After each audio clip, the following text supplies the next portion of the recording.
Get free tech advice for your business from O2 Gurus. Search O2 Business for more. Hey guys, welcome to BTech. It's Basil here, and LG's just been awesome. They've given me my own camera guy who's an expert who's allowed me to record a piece to camera, which I never get to do. And for that, I thought I'd do something a bit special. So I'm going to compare the LG G4 with the Samsung Galaxy S6 Edge. Design-wise, they're quite different looking phones. The LG G4 has an optional leather back, so instantly it's special. The Samsung Galaxy S6 Edge has a curved screen, so it's special too. The G4 is significantly bigger though. 5.5 inches of screen. It doesn't have much bezel going on, but it still does a very, very decent job of, well, filling your hand. It's a bigger phone, ultimately. It doesn't feel as expensive. The leather back doesn't feel plasticky. It provides a decent amount of grip, but the metal frame and the beautiful contoured glass on the S6 Edge just gives it, well, the edge. If we take a look around the G4, you can see that screen on the front, no buttons around the side, top or bottom. At the base, you've got a 3.5mm headphone jack and a micro USB cable. Up at the top, an infrared blaster. Around the back is the camera. Now this is the real center point of the phone. Reason being, it has an f1.8 lens as well as optical image stabilization, 6-axis optical image stabilization, no less. In addition, you've also got a color sensor that measures ambient light to ensure the best color accuracy possible. How does that stack up against Samsung Galaxy S6 Edge? 5.1 inch screen, so a fair bit smaller. You have buttons around the side. The right hand side has the power button. Down at the base, you've got that loudspeaker, micro USB connector and a 3.5mm headphone jack. Left hand side, volume rocker. Up at the top, infrared blaster and that nano SIM card slot. Now, we didn't love this at first when we first got it because it took loads and loads of fingerprints on board as soon as you touched it. That's with the colored versions. The black or white versions are actually pretty decent at repelling fingerprints and staying premium. The back has a camera bump. A lot of people didn't like that, but it's not too irksome. Juts out a little bit, and it houses a 16 megapixel camera with optical image stabilization as well. Ultimately, design-wise, like I said, the S6 Edge feels more premium. The edge of the screen, the curved screen, just gives it a real uniqueness. The leather back, though, does add, and what's more, with the G4, you can remove that back cover and you can get a micro SD card under the hood, as well as that 3000 milliamp battery. Now taking a look at the screens, and LG, Samsung, both Korean, but they could not be more different in terms of the technology on board. It's an IPS and a Quantum IPS on the LG G4.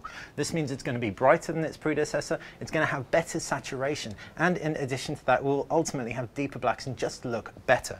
Nowhere near as deep blacks as the Super AMOLED display on the Samsung Galaxy S6 Edge though. Super AMOLED means deep dark blacks, vibrant punchy colors, and one thing it won't have though is as accurate whites as an IPS display. If we take a close look at the screen, contouring at the edge, off angle, the display actually has slightly different hues, and that's because AMOLEDs generally don't support the same integrity across viewing angles as LCD displays.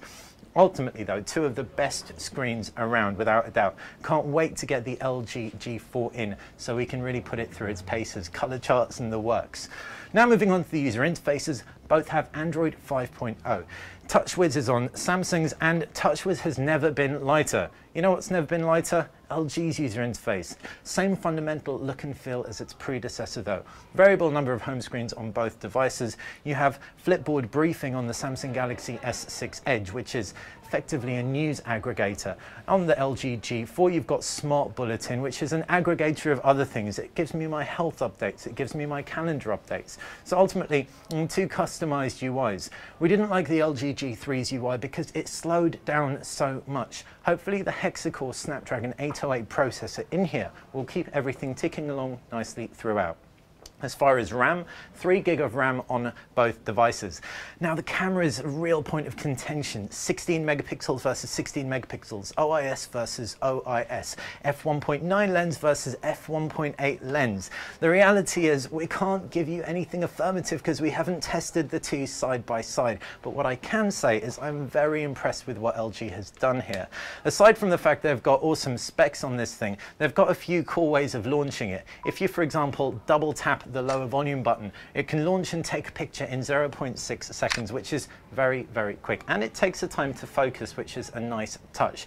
You can also shoot in full manual mode. That's something the Galaxy S6 Edge definitely can't do. Full manual, by the way, doesn't just mean shutter speed, etc. It also means you can actually shoot raw images. Haven't seen that on a smartphone in a while, so hats off to LG for that, and cannot wait to get this device in for review. Other specs, both devices come with 32 gig of onboard memory. The LG G4 is micro SD expandable.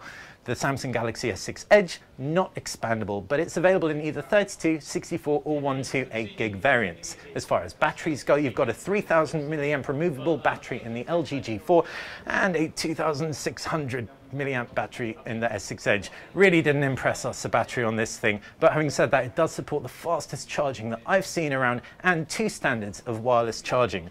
So hopefully that really quick overview has given you an idea as to how the LG G4 compares against our current favourite, the Samsung Galaxy S6 Edge. Thanks for watching BTech.